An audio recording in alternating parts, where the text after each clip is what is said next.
Research सेंटरचा अतिशय चांगला कार्यक्रम आहे। आमदार श्रीकांत भारतीय यांनी पुढाकार घेऊन तर्पणसारखी एक संस्था स्थापन केली। अनाथांसाठी संस्था गेल्या अनेक वर्षापासून काम करत आहे। या सर्व लोकांच्या जीवनामध्ये जे प्रश्नचिन्ह निर्माण होतात ते प्रश्नचिन्ह कसं दूर करायचं याकरिता काम करणारी ही संस्था आहे। या सर्वांच्या पाठपुराव्यामुळे 1% अनाथांना आरक्षण देऊ शकलो आहे। अनाथांसाठी काम करण्यासाठी एक पॉलिसी फ्रेमिंग करण्यासाठी हे सेंटर उपयुक्त ठरेल। माढा असो वा बारामती असो, सर्वांनी महायुतीला मजबूत करणं हेच लक्ष्य आहे। मोदीजींना पंतप्रधान करणं हाच उद्देश आहे। त्यामुळे काही मतभेद असतील त्यावर चर्चा सुरू आहे। या बैठकांमध्ये सकारात्मक चर्चा झाली आहे। राज ठाकरे आणि अमित शाह यांची भेट झाली आहे। आता यावर प्रीमॅच्युअर बोलण्यापेक्षा 2 दिवस थांबा, लवकरच सगळ्या गोष्टी क्लिअर होतील। आमदार श्रीकांत भारतीय गेल्या 5 वर्षापासून आम्ही या संस्थेच्या माध्यमातून बालगृहातून बाहेर पडलेल्या अनाथ मुलांच्या सर्व सोयीसाठी काम करतो। राहण्याची, खाण्याची अशा मूलभूत सुविधा पुरवतो। आम्ही त्यांची मानसिक सल्लामसलत करतो, तसेच बुद्ध्यांक वाढवण्यासाठी देखील प्रयत्न करतो। आम्ही आज तर्पण संस्थेच्या रिसर्च सेंटरचं उद्घाटन केलं आहे। समांतर आरक्षणाच्या कक्षेत आपण अनाथांच्या आरक्षणाचा आग्रह धरला होता। मला असं वाटतं की हा अतिशय चांगला अशा प्रकारचा कार्यक्रम आहे। आमदार श्रीकांत भारतीय यांनी पुढाकार घेऊन तर्पणसारखी एक संस्था स्थापन केली, जी अपंगाच्या क्षेत्रात आणि विशेषतः अनाथांच्या क्षेत्रात आणि विशेषतः अनाथ 18 वर्षाच्या नंतर त्यांच्या जीवनासमोर जे प्रश्नचिन्ह उभं राहतं ते प्रश्नचिन्ह कसं दूर करायचं याकरता काम करणारी ही संस्था आहे। खरं म्हणजे यांच्या सगळ्यांच्या पाठपुराव्यामुळे अपंगांना 1%, अनाथांना 1% आरक्षण हे आपण त्या ठिकाणी देऊ शकलेलो आहे।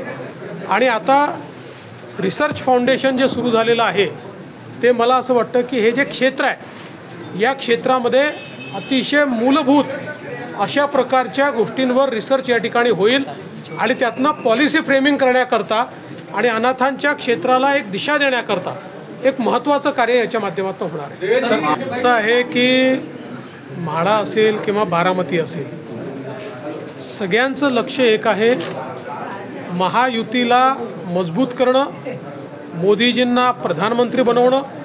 त्यामुळे काही थोडे बहुत डिफरन्सेस असतील तर ते दूर झाले पाहिजेत।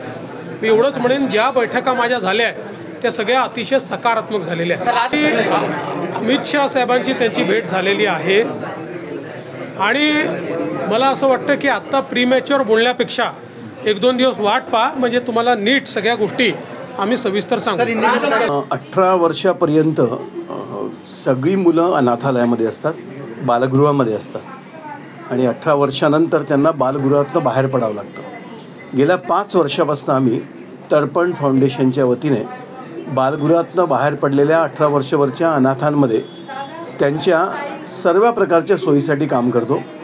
त्यांच्या राहण्याची व्यवस्था, त्यांच्या जेवणाची व्यवस्था, त्यांची एज्युकेशनची फी, असं आमचं प्रोजेक्ट आहे। त्यांचं सायकोलॉजिकल काउन्सिलिंग करतो, त्यांचं IQ टेस्ट करतो आणि आतापर्यंत आम्ही 1261 मुलं ॲडॉप्ट केलेली आहेत। आमची काही मुलं PSI झाली आहेत, काही मुलं RFO झाली आहेत, काही मुलं सेल टॅक्स इन्स्पेक्टर झाली आहेत, काही माझ्या लेकी नर्सिंग करतात आहेत। पण आम्हाला 4 वर्षाच्या जर्नीमध्ये लक्षात आलं की अनाथ या विषयामध्ये रिसर्चच नाही आहे आणि देशभरामध्ये रिसर्च नाही आहे आणि त्यामुळे आज माननीय देवेंद्रजींच्या हस्ते आम्ही तर्पण फाउंडेशनच्या रिसर्च सेक्शनचं इनॉग्रेशन केलं।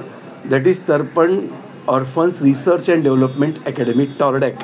त्यासाठी माननीय देवेंद्रजी आले होते आणि त्यांच्या हस्ते आम्ही आज या विभागाचं उद्घाटन केलं। ज्यावेळेस देवेंद्रजी माननीय मुख्यमंत्री होते त्यावेळेस हा सब्जेक्ट खरा इंट्रोड्यूस झाला आणि त्यावेळेस लक्षात आलं की मुलगा किंवा मुलगी जेव्हा अनाथालयातनं बाहेर पडते तेव्हा बरेच वेळा तिला तिची जातच नसते, ती कुठल्या जातीची आहे तिला कल्पनाच नसते। मग ती ओपनमध्ये कशी, मग ती शेड्यूल कास्ट कशी, मग ती OBC कशी, मग ती ST कशी। त्यामुळे समांतर आरक्षणाच्या कक्षेमध्ये आपण अनाथांच्या आरक्षणाचा आग्रह धरला आणि देवेंद्रजी मुख्यमंत्री असताना 1% आरक्षणाचा निर्णय झाला, ज्यातनं खूप अनाथ मुलांना संधी मिळाली।